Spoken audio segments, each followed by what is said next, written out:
জীবনের প্রথম রাজমিস্ত্রি ওস্তাকার হইবার গেছিলাম, আর ওস্তাকার হইবার দেখেন শেষমেশ আমার ইট টানো লাগতেছে।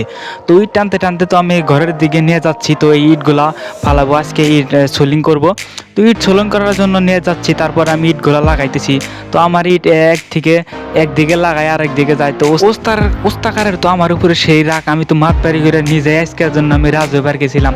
তো ইটা একদিকে লাগাই আর একদিকে যায়, ওস্তাকারে কতক্ষণ পর পর খেলে আমার বকা মারে। যাই হোক, কোনো কাজ শিখতে গেলে ওস্তাদের কথা মাইনা চলতে হইব, না হইলে কি আর কাজ শেখা যাইব। এই পাশে দেখতে পাচ্ছেন ওস্তাদে তিনি ইটগুলা সোলিং এ বসাইতেছে, এক এক করে তিনি সুন্দরভাবে বসাইতেছে। এই পাশে দেখতে পাচ্ছেন আমাদের পারভেজ ভাই, তিনি আসলে অনেকটাই মোটা সোটা লোক হলে কি হবে, কিন্তু কাজের দিকে তার অনেকটাই দক্ষতা।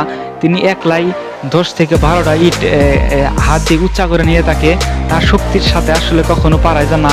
তিনি একাই 100 আলি বাহুবলীর মতো তিনি কাজ করে থাকে, তার কাজ দেখে সবাই মুগ্ধ হয়। ওস্তাদে কাম করতেছে আর ওস্তাদের বগলে এক খেজমত আলী ভাই বয়ে রয়েছে। দেখুন, তার হাতে ওস্তাদের হাতে সবসময় কথা কাটাকাটি লাগাই থাকে। ওস্তাদ যদি বাই যাবার কয় তিনি ডাইনে যায় থাকে।